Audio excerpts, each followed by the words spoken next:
Good morning to all of you. Welcome back my YouTube channel. आप सब कैसे हैं? आई होप आप सब बहुत ही अच्छे होंगे और अपने अपनी लाइफ में पॉजिटिविटी के साथ आगे बढ़ रहे होंगे। आज का ये मेरा वीडियो ख़ासकर उन स्टूडेंट के लिए है जो यूपी टीजीटी की तैयारी कर रहे हैं।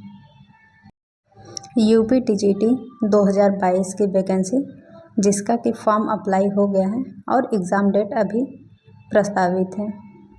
तो इसमें पूरा क्वेश्चन 125 होता है, जिसमें कि एसएसटी वालों के लिए, जैसे कि मेरा सब्जेक्ट हिस्ट्री एंड पॉलिटी है, तो इसमें 62 क्वेश्चन हिस्ट्री से और 62 पॉलिटी से रहता है और एक कॉमन क्वेश्चन रहता है जिसमें कि चारों सब्जेक्ट रहता है, history, polity, geography and economy. इसमें से एक क्वेश्चन किसी भी सेक्शन का करना कंपलसरी होता है।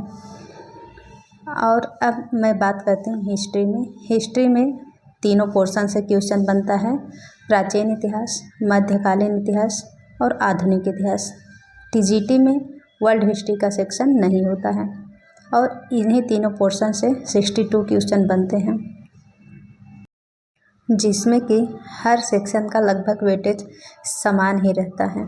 और सेकंड आता है पॉलिटी का, और पॉलिटी में भी संविधान, कंप्लीट संविधान होता है, और दूसरा सेक्शन राजनीति सिद्धांत होता है और तीसरा चिंतक से होता है, जिसमें कि भारतीय चिंतक और पाश्चात्य चिंतक दोनों का मिक्स रहता है।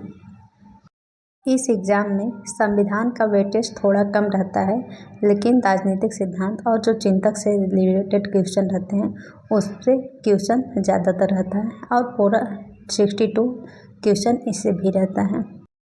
यूपी शिक्षा सेवा चयन आयोग के अब अध्यक्ष की नियुक्ति हो गई है और कृति पांडे मैम आई हैं। तो अब इस एग्ज़ाम की होने की पॉसिबिलिटी थोड़ी सी ज़्यादा हो जाती है। हो सकता है कि नवंबर या दिसंबर में इसका एग्ज़ाम करा लिया जाए। अगर नवंबर में होता है तो हमारे पास 60 दिन का समय है और दिसंबर में होता है तो 90 दिन का समय है। जैसे कि आज 2 सितंबर हो गया, तो हमें अब अपना एक एक दिन अच्छे से कैलकुलेट करके हमें अपनी तैयारी को बेहतरीन करनी होगी, क्योंकि अब हमारे पास टाइम थोड़ा कम बचा है। देखिए, जब हम इस तरह से टारगेट थोड़ा सेट करके पढ़ाई करेंगे तो हमारी तैयारी और ही ज़्यादा बेहतर होगी। अब मैं बात करती हूँ कुछ रिसोर्सेज कि जहाँ से आप पढ़ाई कर सकते हैं। सबसे पहले मैं बुक की बात करूँ तो हिस्ट्री के लिए जो भी बुक PYQ बेस हो उसको आप ले सकते हैं। और सेकंड बुक आती है घटना चक्र पूर्वावलोकन की। ये किताब तो पढ़ना बहुत ही ज़्यादा इम्पॉर्टेंट है, क्योंकि इस किताब में IAS PCS से लेके और जितने भी बड़े एग्ज़ाम होते हैं उनके प्रीवियस ईयर क्वेश्चन दिए रहते हैं, प्लस उसका डिटेल सोल्यूशन भी दिया रहता है और इस किताब से क्वेश्चन बनने की पॉसिबिलिटी ज़्यादा रहती है। तो इस किताब को आप फॉलो कर सकते हैं। और दूसरा सेक्शन आता है पॉलिटी का। पॉलिटी के लिए भी आप लोग कोशिश करें कि PYQ बेस अगर कोई बुक मिल जाए तो उसे ले लें, और संविधान की घटना चक्र की बुक आती है, इसे आप फॉलो कर सकते हैं। अब तीसरी बात आती है कि सेल्फ स्टडी कैसे करें।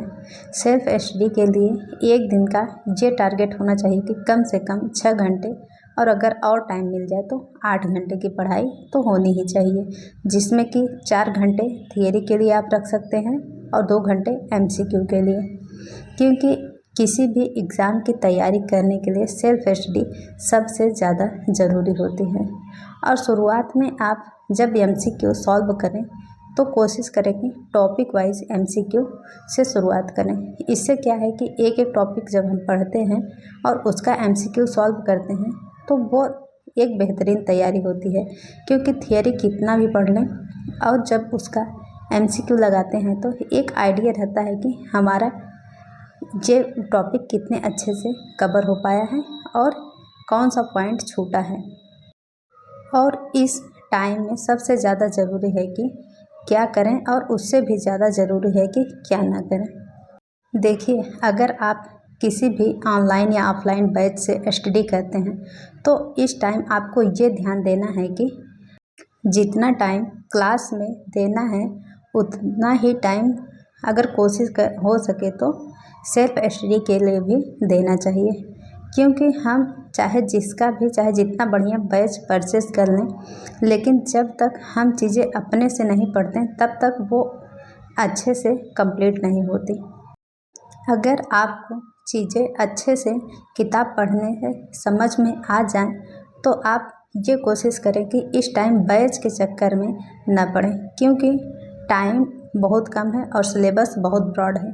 अगर आप कोई भी बैच परचेज करते हैं तो कम से कम इतना बड़ा सिलेबस कंप्लीट होने में 6 महीने का टाइम आराम से निकल जाएगा और बैच के चक्कर में आपकी बेहतरीन तैयारी नहीं हो पाएगी। तो इसलिए इस टाइम बैच अगर अवॉइड करें तो ज़्यादा ही बढ़िया है।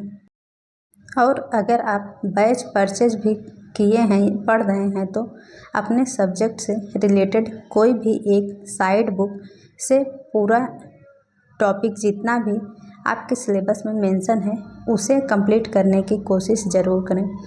इस कम टाइम में इन सब बातों का ध्यान देना बहुत ही बेहद ज़रूरी है, क्योंकि अगर एग्ज़ाम नवंबर दिसंबर में हो जाएगा तब तो आपके पास टाइम बिल्कुल नहीं है।